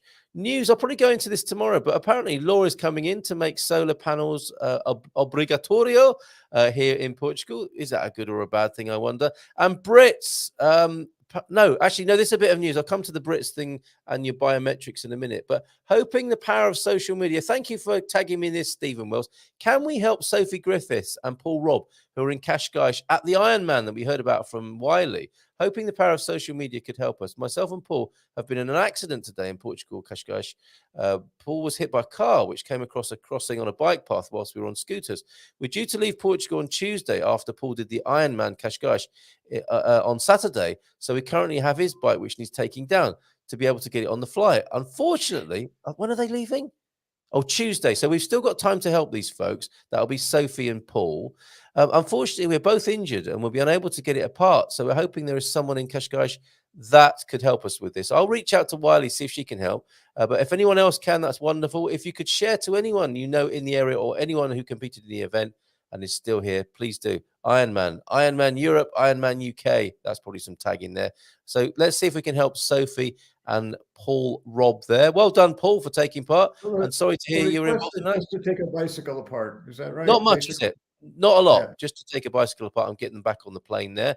Brits, be aware. Thank you, Pete, the creator of the whistle jingle, which I know a lot of people are asking for. There will be whistling again on the Good Morning Portugal show. Pete, in a different capacity here, letting British residents in central Portugal know, well, probably all over the country, check your email, junk mail folders today, as we have just received an email from Seth to make an appointment for our new residency biometric cards. If you have 10 days in which to have your appointment, or I think you can reschedule for a later date. This may just be for the Leiria area or the appointment locations, as the appointment locations are Pombal, Morini Grande. But I have also read that 11 new Brexit services locations have just opened up. As far as I can tell, the documents you need to take are your NIF, obviously, paper, card, and your passport. But I would also I would also take some proof of address, bill or invoice, your previous residency, Brexit card, paper, utent card, paper, health, everything basically. Take your concertina file with you with all the bits in it.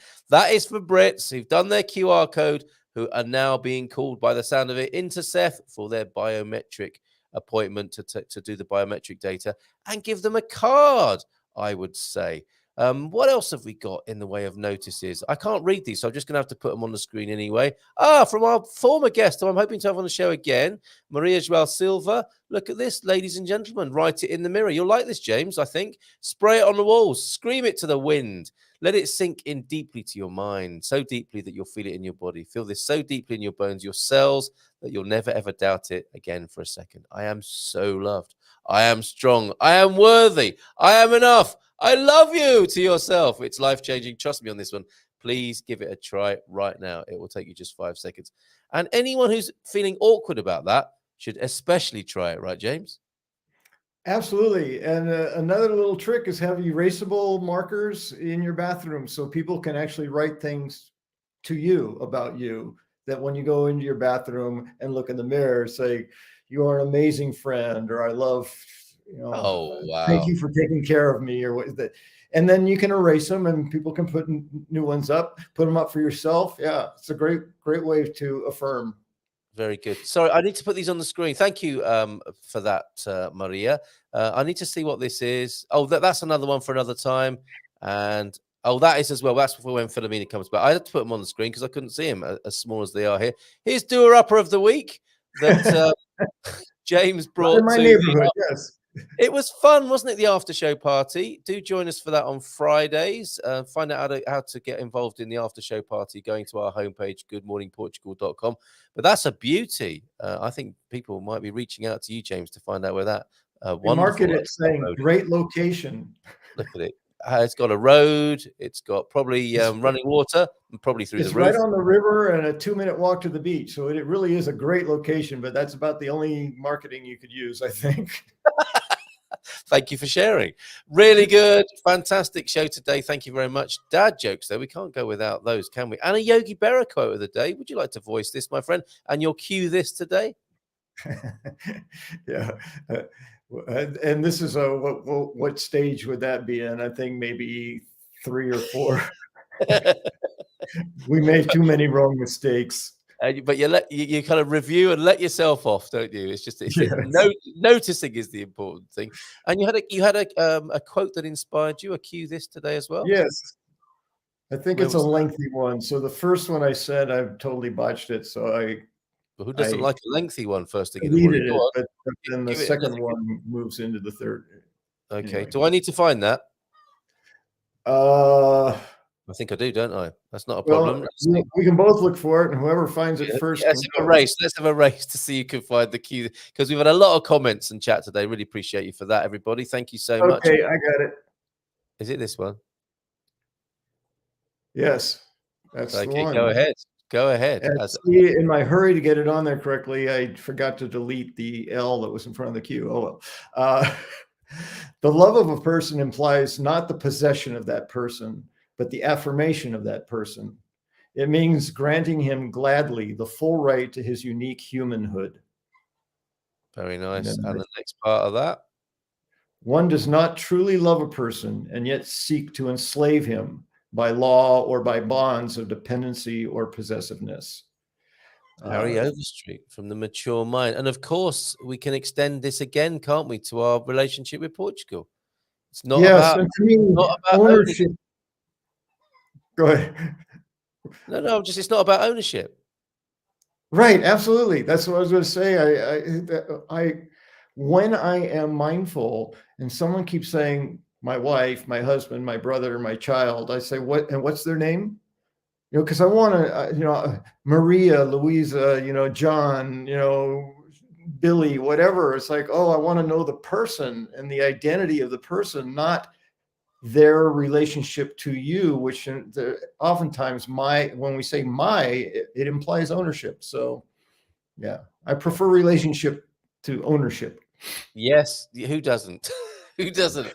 Well, apart from narcissists and fascists, but apart from them, we prefer maybe property. Yeah. Okay, so we've got some lovely suggestions for your erasable markers in the lavatory or in the Casa de Baño. Steve, after 51 years of marriage, the glue gets stronger. I love that. My heart warmed when I saw that. Yeah. Yes. Which Steve is he talking to there, though? Philomena Margarita. This is a song. A little bit of Monica, Philomena, Margarita. Fernando always greet us with a beaming smile, despite, in the latter case, a complete lack of linguistic communication. It transcends it, doesn't it, Pete? Isn't that wonderful? At the Gulbenkian main auditorium, which we showed you, you can see trees and watch the ducks fly by. I think I've got something for that. Yeah. The Gulbenkian main auditorium. I grew up watching my aunt and uncle from my father's side taking care of the vineyards and the fruit trees from their farmland. Were they a happy couple? I wonder, was that part of their success? And exhibiting that same joy you saw in Fernando's face. Isn't that beautiful? Loving that this morning. Thanks, Pete, for bringing that to the yard, as it were. Thank you, James. We appreciate your knowledge of philosophy and philanthropic ideals there. So he'll be back. He is our mindful migration man on a Monday. So some thanks for you there. If you do have a step appointment in Pombal, give me a call and we can have coffee or lunch. How about that? Get yourself on the GuMPer map as well, Matty. Matty's house. Stick it on the GuMPer map if you feel comfortable and safe doing so. He nearly chopped. There we go. This is Fernando. Was he still smiling after this? He nearly chopped off his foot with a chainsaw last year. His mother and brother passed away, and yet he was back 2 weeks later, pruning and harvesting with a beaming smile on his face. Incredible. We want what he's having or what he's going. Okay, things to write on the mirror with the erasable markers. Sorry about the smell. You write that on your way out, yes. Give it 5 minutes. Always remember, Paul, you're always Hold loved. your breath. Always remember, Paul, you're always loved. You're less loved when you do not flush. That's conditional love for you. In that moment, perhaps, yes. It isn't the difficulties you face in life. It's how you do them. Good summation there. Thank you. Not necessarily, Victoria. I've given much more than I've received back. This is the meaning of unconditional love. No one's counting, no. Liquor paint on the house and some double glazing. Good as new, James. There you go.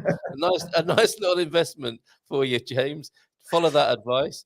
Darren Live, microphones and music. Was that me singing my little bit of Monica? Often the act of giving is far more joyous than what you receive. Exactly, from Joao F to Pete. And from finally, then we got to go, haven't we? We've got things to do, and we got hopefully have it. Our faces will be beaming as big as Fernando's. Can we have a picture of Fernando one of these days, please, Pete? Thank you both, James and Carl. Great show, great content. I shall extend that to Mrs. M as well, and we'll have a very quick look at the weather because I can't say I'm going to do it and not do it. Lisbon, then rainy all week.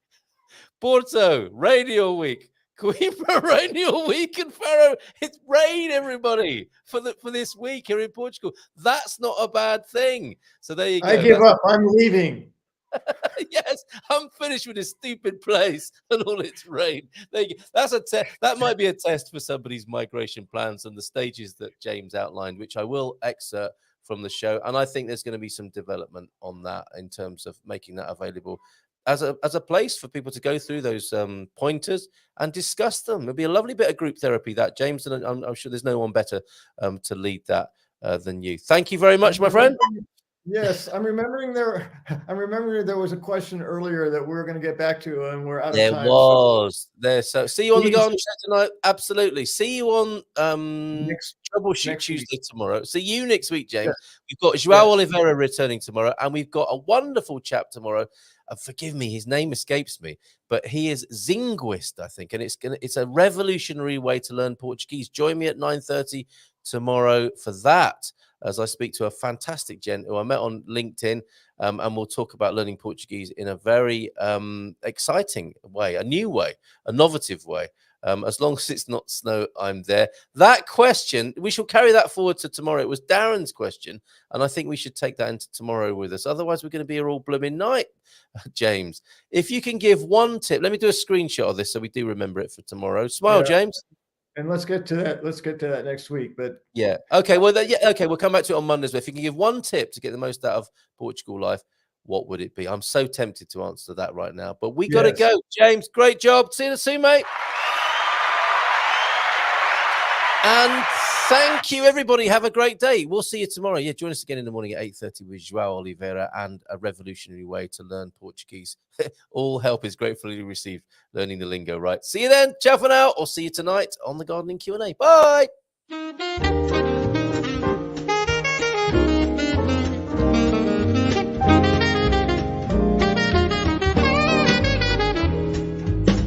In Portugal, there's a YouTube show full of fun facts you need to know. Carl rings the bell and the members show to the GuMPer morning show. Featured guests will come and they will blow your mind. The audience will do so in kind. The little vanity mixed with some insanity on the morning show with GuMPer.